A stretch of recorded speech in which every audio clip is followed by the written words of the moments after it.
Praying with icons, windows into heaven, growing in our friendship with Christ. We are beginning our journey towards Christmas, the feast of the Nativity of our Lord Jesus Christ.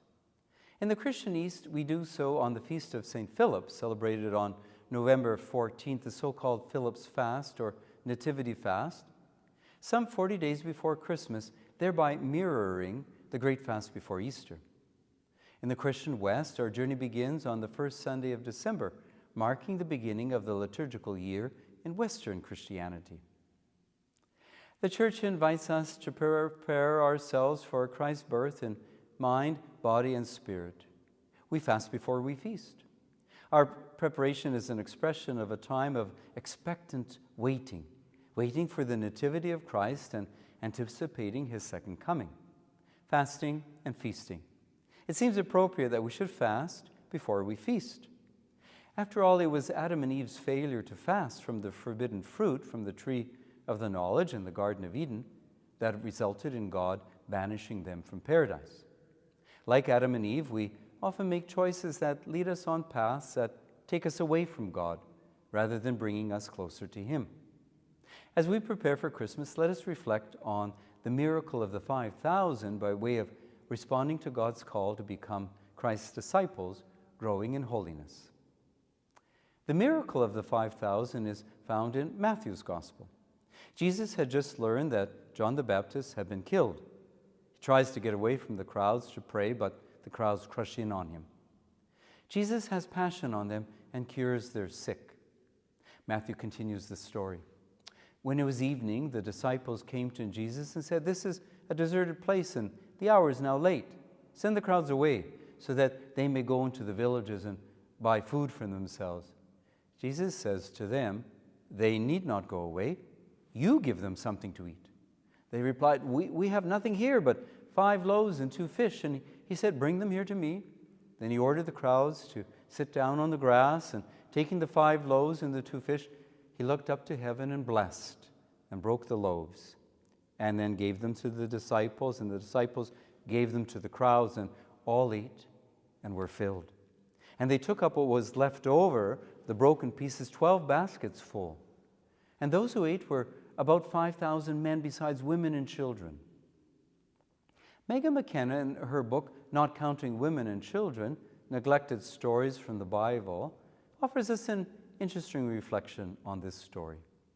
She says that the reason the crowds don't want to leave Jesus is that they have been touched by some sort of hope, some possibility of change, of graceful living in the midst of their questions, confusion, and pain. The disciples have other plans when confronted with the crowds. Send them away, a common response in our day when confronted with the needs of humanity not knowing what to do. But Jesus says, you give them something to eat, a seemingly impossible command. Megan invites us to imagine in the midst of the crowd those present in Jesus' day.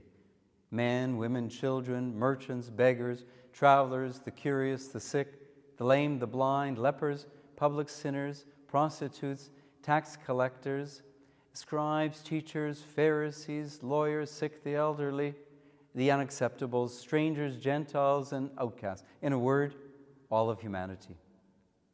This lot remarkably resembles those who make up the church today, including the baptized, those that don't come to church but are baptized, those who come but only occasionally, those who are in desperate need, the separated and divorced, the gay and the lesbian, the sick and the terminally ill, the old and the poor, the illiterate, the unemployed, those unable to drive, those who are working when we schedule our liturgical services, those who are unacceptable for whatever reason, weakness, sin, addictions, and so on. Yet, in Jesus' story, everyone ate and were satisfied. Jesus took the food intended for the disciples and gave it away. And the crowd saw and did likewise. And there was enough for everyone. The disciples have 2 jobs in this story. They distribute food and collect the leftovers. Which is the greater miracle?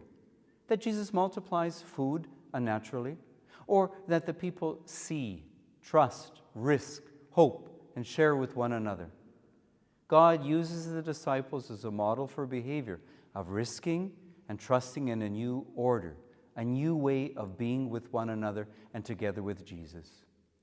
This is the story about the Christian vocation, about ministry, about life among friends and disciples of Jesus in the midst of the vast throngs of the people in the world today. To be a follower of Christ is a story about the vocation of each of us, of discipleship, of caring, of listening, attending, speaking words of encouragement and hope. To be a follower of Christ is about pooling our resources even in what looks impossible. To be a follower of Christ is about risk. As we prepare for Christmas and our Lord's birth, let us prepare to risk by caring for one another in God's family.